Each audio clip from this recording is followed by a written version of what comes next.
ஒன்று ஒன்றா கவர்மெண்ட்டோட கஜானாக்குள்ளேயே கொண்டு சேர்த்துக்கிட்டே இருக்கிறாங்க. இப்பவும் சொல்றேன், மக்கள் பணத்திலிருந்து ஒரு பைசா கூட தொடமாட்டோம், தொடவும் விடமாட்டோம், தொட்டா விடமாட்டோம், இதுக்கு முன்னாடி தொட்டவங்களையும் விடமாட்டோம்.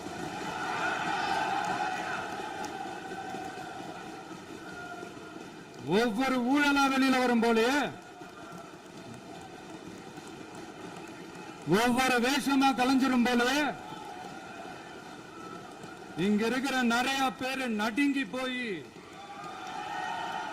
இதுல நம்ம மேல அவதூறு வேற. இப்ப புதுசா ஒரு வெப்பன் ஒண்ணு கொண்டு வந்திருக்காங்க. அது என்ன தெரியுமா? அவங்க தயவால தான் நம்ம ஆட்சி நடக்குதான். மக்கள் தயவால இந்த ஆட்சி நடந்துகிட்டு இருக்கு. மனசாட்சி உள்ள சக்திகளோட ஆதரவால இந்த ஆட்சி நடந்துகிட்டு இருக்கு. நாங்க தான் அனுப்பி வச்சோம் அப்படின்றாங்களே. அனுப்பி வச்சவங்களுக்கு மினிஸ்ட்ரியில இடம் கொடுத்தா ஏன் கதறீங்க? ஏன் இவ்வளவு கோவம்? ஏன் இவ்வளவு கதறல்ஸ்? இதுல இன்னொரு முக்கியமான விஷயம், மார்க்சிஸ்ட் கம்யூனிஸ்ட் கட்சி நமக்கு ஆதரவு கொடுத்தது சுயேட்சையா எடுத்த முடிவுன்னு சொல்றாங்க. அதே மாதிரி இந்திய கம்யூனிஸ்ட் கட்சி நமக்கு ஆதரவு கொடுத்தது சுயேட்சையா எடுத்த முடிவுன்னு சொல்றாங்க. இதுல எங்க இருந்து நாங்க தான் அனுப்பி வச்சோம்னா புரியலையே.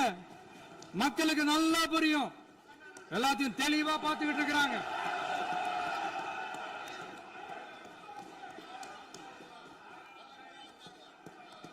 முதலமைச்சர் கண்டிப்பா பண்ணலாம். மாண்பு முதலமைச்சர்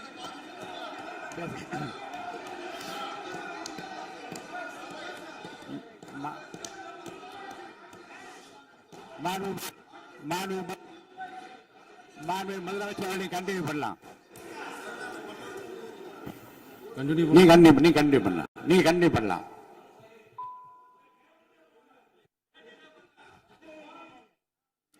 இந்த சமூக நீதி அரசுன்னு சொல்றவங்களை பார்த்து கேட்கிறேன், நம்ம பட்டியலின சகோதரர்களுக்கு எத்தனை அமைச்சர் பதவி கொடுத்தீங்கன்னு கொஞ்சம் சொல்ல முடியுமா? ஆனா நம்மளுடைய அரசுல 8 அமைச்சர் பதவிகள் யாருக்கு? நம்ம பட்டியலின சகோதரர்களுக்கு. எல்லாம் நம்ம அண்ணன், நம்ம தம்பி, நம்ம தங்கச்சிங்க. அண்ணல் அம்பேத்கர் அவர்களுடைய கிட்டத்தட்ட 100 ஆண்டு கால கனவு இப்ப நிறைவேறி இருக்கு. நான் ஏன் கொஞ்சம் சவுண்டா பேசுறேன் அப்படின்னா அவங்களுக்கு கேட்கணுன்றதுக்காக தப்பா எடுத்துக்காது. அதே மாதிரி பெண்களோட பாதுகாவலர் நாங்க தான் அப்படின்னு சொல்லிக்கிறவங்களை கேட்கிறேன், எத்தனை பெண்களுக்கு அமைச்சர் பதவியில இடம் கொடுத்தீங்க கொஞ்சம் சொல்ல முடியுமா? எங்க அரசுல 4 சகோதரிகளுக்கு அமைச்சர் பதவி கொடுத்திருக்கிறோம்.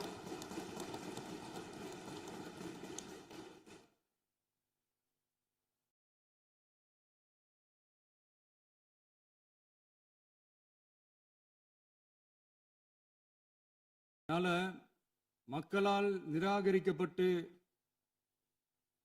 மக்களால் அகற்றப்பட்டவங்களுக்கு ஒண்ணு சொல்லிக்கிறோம், தப்பே செய்ய மாட்டோம், ஊழலே செய்ய மாட்டோம், நேர்மையா தான் இருப்போம், நியாயமா தான் இருப்போம் அப்படின்னு சொல்றவங்களால மட்டும்தான் கூட்டணி ஆட்சி அமைக்க முன்வரும். ஆட்சியிலையும் பங்கு, அதிகாரத்திலையும் பங்கு கொடுக்க முன்வரும். ஊழல்லையே ஊறி போனவங்களால இந்த கூட்டணி ஆட்சியோ ஆட்சியிலையும் பங்கோ அதிகாரத்திலையும் பங்கோ கொடுக்க முன்வராது.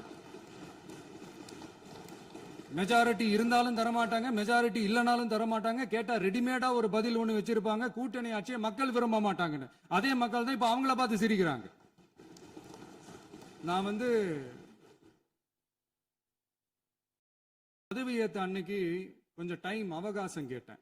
எதுக்கு கேட்டேன்? நிதி நிலைமைலாம் கொஞ்சம் மோசமா இருக்குது, அதெல்லாம் கொஞ்சம் சரி செஞ்சுக்கிட்டே படிப்படியா கொஞ்சம் கொஞ்சமா நான் கொடுத்த வாக்குறுதிகள்லாம் செயல்படுத்துவேன், அதுக்காக கொஞ்சம் டைம் அவகாசம் கேட்டேன். நான் ஏதோ வேற எதுக்காகவோ வேற யாருக்காகவோ ஏதோ அவகாசம் கேட்ட மாதிரி. இங்க சபையில இல்லாதவங்களை பத்தி பேச வேண்டாம்னு நினைக்கிறேன்.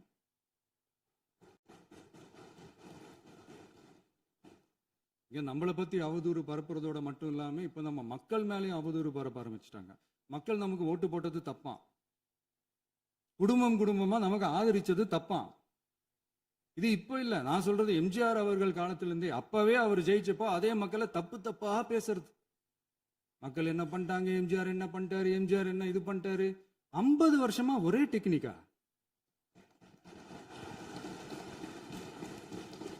டெக்னாலஜி எல்லாம் மாறி வேற எங்கேயோ போயிட்டு இருக்கு பஸ். இதுல கொஞ்சம் டெக்னிக்காச்சும் கொஞ்சம் மாத்தினா கொஞ்சம் நல்லா இருக்கும். அதனால மக்களுக்கு யூஸ்ஃபுல்லா இருக்கிற மாதிரி இந்த ஆக்கப்பூர்வமான கருத்துக்களோ ஆக்கப்பூர்வமான யோசனைகளோ இருந்தா சொல்லுங்க. அதை நாங்க டெஃபரெண்டா எடுத்துக்கிறோம். ஆனா அதை விட்டுட்டு இந்த நக்கலு நையாண்டி சம்பந்தம் இல்லாத பேச்சு இதெல்லாம் பேசிட்டு அப்புறம் முதல்வர் பதில் சொல்லல, முதல்வருக்கு பதில் சொல்ல தெரியல அப்படின்னா அப்புறம் என்ன சோஃபா மாடல் ஆட்சியா? அது என்னன்னு புரியறதுக்கு எனக்கு ரொம்ப நாள் ஆச்சு. இந்த sofa set, table chair, teapoy, furniture பிசினஸ்லாம் வேற எங்க வெளியில போய் பண்ண சொல்லுங்க. அப்படி அந்த பிசினஸ் தான் பண்ணணும்னா நிறைய பிசினஸ் பண்ற மாதிரி வெளியில போய் பண்ண சொல்லுங்க, இங்க சட்டசபைக்குள்ள வேணாம். அதனால ஆக்கப்பூர்வமான கருத்துக்கள் இருந்தா சொல்லுங்க. டெஃபினட்டா அது சரியா இருந்தா நாங்க ஏத்துக்கிறோம். எனக்கு ஒரு குட்டி கதை ஒண்ணு ஞாபகம் வருது, சொல்லாமா? ஒரு ஊர்ல ஒரு பெரியவர் வெயில் ரொம்ப ஜாஸ்தியா இருக்குன்னு சொல்லிட்டு கண்ணுக்கு மேல கை வச்சுக்கிட்டு இப்படி சுத்தி முத்தி தேடிக்கிட்டு இருந்தாராம். அப்ப கூட இருந்த ஒரு சின்ன பையன் என்ன தேடுறீங்க அப்படின்னு கேட்டானா. அதுக்கு அந்த பெரியவர் சொன்னாரா, அது ஒண்ணு இல்ல தம்பி, உங்க அப்பா இங்கதான் இருப்பாருன்னு சொன்னாங்க, அதான் தேடிக்கிட்டு இருக்கேன். எங்க உங்க அப்பாவையா காணோம்?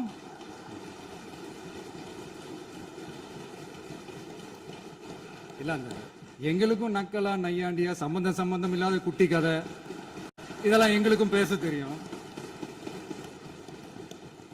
அந்த கதையில பெரியவர் அப்படி சொன்னாராம், தப்பா எடுத்துக்காதீங்க. அந்த கதையில பெரியவர் அப்படி கேட்டாராம். அதனால யாரும் இங்க டென்ஷன் ஆக வேணாம். அதனால இன்னொரு இந்த என்னுடைய உரையை முடிக்கிறதுக்கு முன்னாடி போயிட்டாங்க, பேசலாமா? உங்க கருத்துக்களை நீங்க முழுமையாக மன நிறைவோடு பேசலாம். டிவியில பார்ப்போம். சரி, அதான் 5 நிமிஷம் பேசுனதுக்கே கொலத்தூரி இந்த ஆட்டம் ஆயிடுச்சு. பேசுனா அப்புறம் என்ன பண்றது? கடைசியா நான் இந்த உரையை முடிக்கிறதுக்கு முன்னாடி ஒரு முக்கியமான ஒரு விஷயம் பத்தி சொல்லணும். ஆளுநர் உரை அன்னைக்கு இந்த தமிழ் தாய் வாழ்த்துக்கு அப்புறம் தேசிய கீதம் பாடினது தப்பு, தேசிய கீதம் 2 முறை பாடினது தப்பு, அப்படி ஒரு நிகழ்வு இதுக்கு முன்னாடி இந்த சட்டசபையில நடந்ததே கிடையாது, அந்த மரபே மாத்திட்டீங்க, இப்படி ஒரு பெரிய ஒரு போர் மாதிரி எதிர்கட்சியை சார்ந்தவங்க எல்லாம் சொன்னாங்க இல்லையா? அந்த மாநில உரிமை போராளிகளை, அந்த மரபு காக்கிற உரிமை போராளிகளை ஒரே ஒரு கேள்விதான் கேட்கணும். 2021 ஆகஸ்ட் 2 ஞாபகம் இருக்கா? Centenary celebration of Tamil Nadu legislature. அந்த ஃபங்க்ஷன்ல நம்ம முன்னாள் முதலமைச்சர் கருணாநிதி அவர்களோட கலைஞர் அவர்களுடைய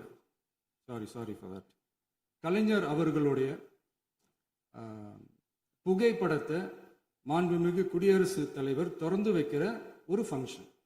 அந்த ஃபங்க்ஷன்ல national anthem followed by Tamil Thai Vazhthu அப்படின்னு அறிவிச்சது ஞாபகம் இருக்கா? அதாவது தேசிய கீதத்துக்கு அப்புறமா 2வது முறையா, நோட் திஸ் பாயிண்ட் மாண்புமிகு பேரவைத் தலைவர் அவர்களே, பிளீஸ் நோட் திஸ் பாயிண்ட். தேசிய கீதத்துக்கு அப்புறம் 2வது முறையாக தமிழ் தாய் வாழ்த்து பாடப்படும் அப்படின்னு சொன்னது ஞாபகம் இருக்கா? அதுவும் முத்தமிழ் அறிஞர் அப்படின்னு சொல்ற நம்ம கலைஞர் அவர்களுடைய அந்த புகைப்படம் வெளியிட்டு விழாவில் அவர் இருந்த இதே சபையில தமிழ 2வது இடத்துக்கு தள்ளினது யாருன்னு ஞாபகம் இருக்கா?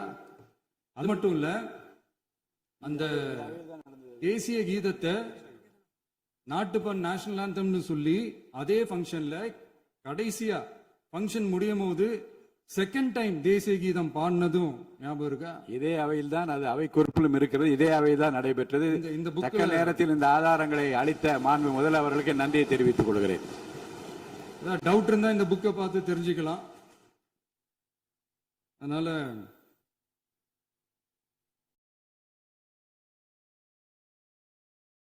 கேட்டா என்ன சொல்லுவாங்கன்னா, அது ஜனாதிபதி கலந்துகிட்ட ஃபங்க்ஷன், அதெல்லாம் அப்படிதான், அதெல்லாம் கண்டுக்க கூடாது அப்படின்னு சொல்லுவாங்க. இதே மாதிரிதான் பேசுறது ஒண்ணு, செய்யறது ஒண்ணு, செய்யறது ஒண்ணு, பேசுறது ஒண்ணு. இதெல்லாம் மக்கள் பார்த்துக்கிட்டு இருக்காங்க.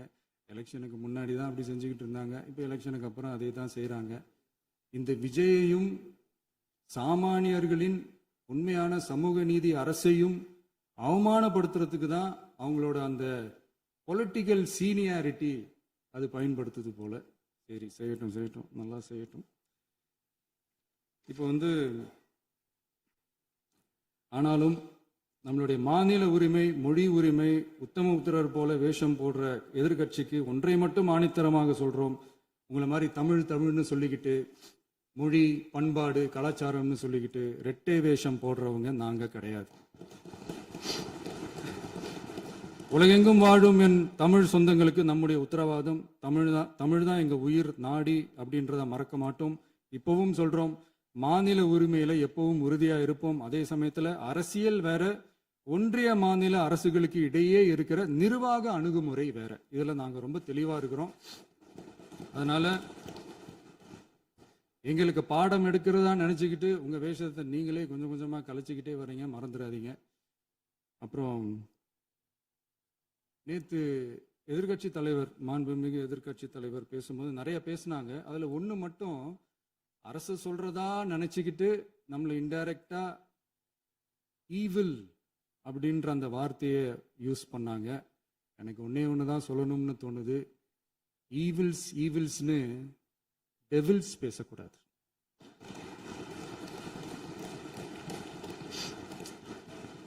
அவங்க இருந்திருந்தா ஒரு ஆக்ஷன் பண்ணணும்னு எனக்கு தோணுச்சு. எல்லாரும் போயிட்டாங்க.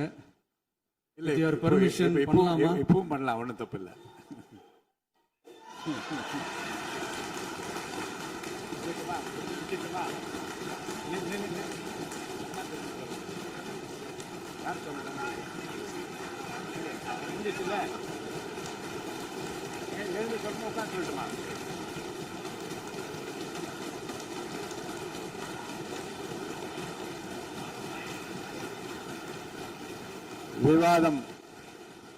விவாதம் முடிவுற்றது.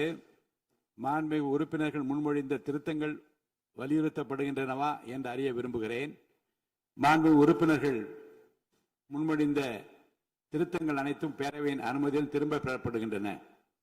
2026 ஆண்டு ஜூன் திங்கள் 18ஆம் நாளன்று சட்டமன்ற பேரவைக்கு மாண்புமிகு ஆளுநர் அவர்கள் ஓந்தளித்த பெருரைக்கு தமிழ்நாடு சட்டமன்ற பேரவை உறுப்பினர்கள் பெரிதும் நன்றி உடையவர்களாவர் என்று மாண்புமிகு பேரவை துணைத் தலைவர் திரு மு ரவிசங்கர் அவர்களால் 19/6/2026 நாளன்று முன்மொழியப்பெற்ற தீர்மானம் பேரவையின் முடிவுக்கு விடப்படுகிறது. ஏற்போர் ஆம் என்க, மறுப்போர் இல்லை என்க. ஏற்போரே அதிகம் என்று கருதுகிறேன். ஏற்போரே அதிகம். தீர்மானம் நிறைவேறியது. அரசினர் தீர்மானம்.